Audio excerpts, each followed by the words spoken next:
Hey guys, quick video where I'm just going to go over one specific part of one of my subscribers' matches. Here he goes immediately to half guard, and he ends up getting hit with a knee cut pass. He tries to utilize the underhook, but it ends up failing him. And then his opponent ends up solidifying side control. So here he's gone super deep with just a full figure four on the half guard. And then his opponent ends up posting up on their hand. He ends up working to get a underhook here, but he's going a little bit too mid of the back, and he's starting to lose the foot here. His opponent's starting to point the toes. As he starts coming around, he grips up really high, which can have a purpose, but look how his opponent starts to get the elbow back across. So he's starting to lose that control. Now he's actually holding on so much that he's lifting up, and so rather than utilizing that space in order to try and reestablish frames, he's actually using that hook and riding up with him. And so he's losing control, but he's not using this moment to try and get his forearms back into play, to utilize frames to keep his opponent back. And so part of this is why this ended up failing him. So I'm going to go over a few things in an instruction here on what could help you in this situation, Will. Alright, so we're just going to kind of do a dive into just this technique, which is preventing that knee cut, especially from the half guard. First thing that I want to go over is just the type of half guard that you're using. And so a lot of beginners do this where they have a hard time with half guard because they're doing just like the figure four, where they just grip around down at the knee or up on the thigh and just figure four the legs. I have no frames keeping Kevin away from me besides my arms down if I wanted to.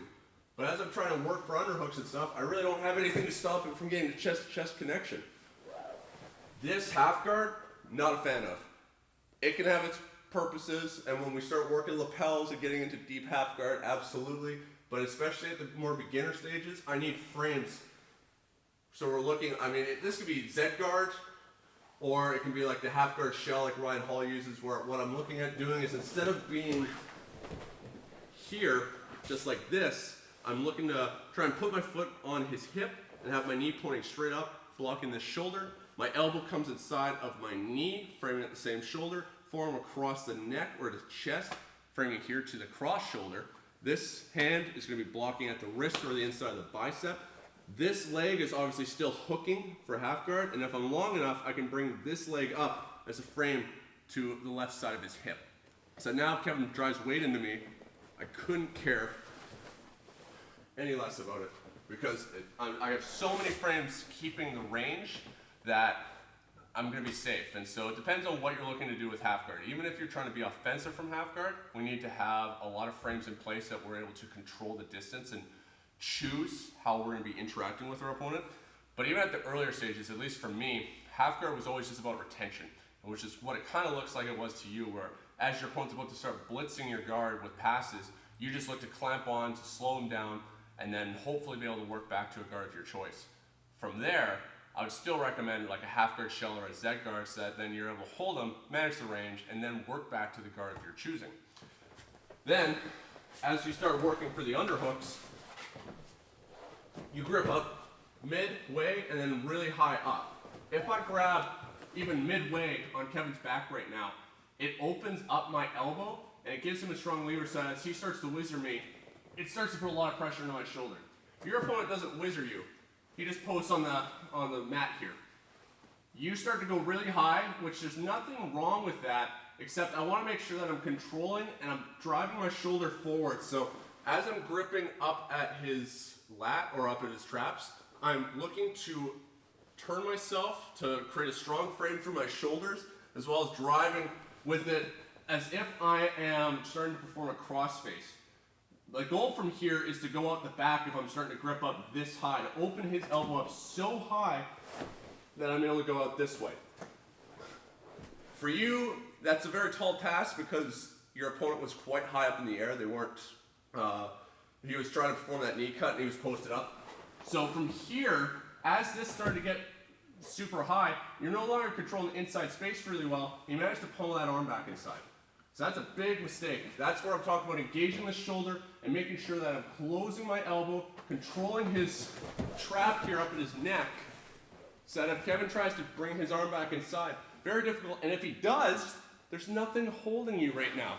There was nothing holding you except yourself against him. So as soon as Kevin brings his arm in front, push myself away.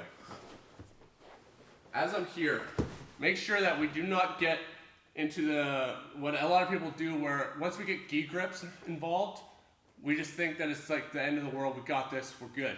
It can absolutely cause us problems. As I'm here, Kevin starts bringing that arm inside. I look to block at his elbow, frame at his shoulder. I can frame however I want at this point, and I'm just looking to get my upper body away from him. And now I can start recomposing my knee-elbow connection to get my guard back. Same thing, as we were here, you were here, and then your opponent started lifting up. And you actually went up with him. There was a point there that I was pointing out where your shoulders were off the mat. There was nothing holding you there except for yourself. So as your opponent tries to get away from you, just push him away. We do not want to hold our opponent super tight all the time, unless it's a self-defense or an MMA context. And even there, it's got diminishing returns. If your opponent wants to create space and get away from you, then you let them move, so then you're able to fill that space with frames to not allow them to come back. We want them to create space. Space is our friend when we're the person defending. And then, if I'm working for that underhook, another thing that we always need to be thinking about with any of our attacks is what are we doing to affect our opponent's alignment? If Kevin's just here right now in good base, and even if I got the half guard shell, and I start trying to work for an underhook, and I start doing something like this, I'm reaching for this, he's just going to start crushing me as I try and close that distance. I need to do something to affect him. And so from here within this knee cut position, as he starts to pop up, he's trying to drive forward, what I'm going to look to do is keep this leg engaged, hooking him, and what I'm going to do is I'm going to bring this knee behind so I can look to start bumping him in the butt. So I'm going to base it on the mat so I can generate some base, and if I choose to, I can even take this hook out knowing how this is going to go. And so what I'm looking at doing is kneeing him in the butt to displace his base and shove his center of gravity forward. So as I go here, this happens. Now, the distance for me to cover to get a good underhook or a single leg is much easier, much less distance to cover, and his defense is nullified. Here I control right around low at the hip below the belt, closing my elbow around his hips or even behind his butt, so that then I can start to build up onto this elbow, and we can look at attacking the back, or even just from a simplicity standpoint for guard retention right now, backing away. On this side, just from like a mirror image. So as I'm here, he's starting to get this knee cut. He doesn't have that whizzer yet. This knee comes behind, and I'm looking to bump it forward. He's creating forward momentum because he's trying to pass me right now. So as Kevin's giving me that energy, I'm bumping him. He has to post the hands, and then from here, I might not even build up. I might just take my hand and frame it to his armpit. Just look to back myself away. So the same thing, but now just this side.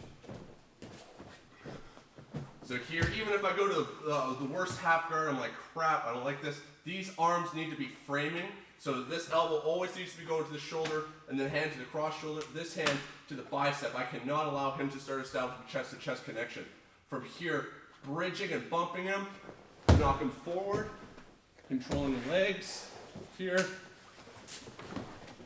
A lot of different ways that can start going, but I need to, if I'm looking to work for that underhook, displacing my opponent's base, creating vulnerability in their alignment rather than just trying to reach for it. So hopefully that'll help you with your underhook for getting it.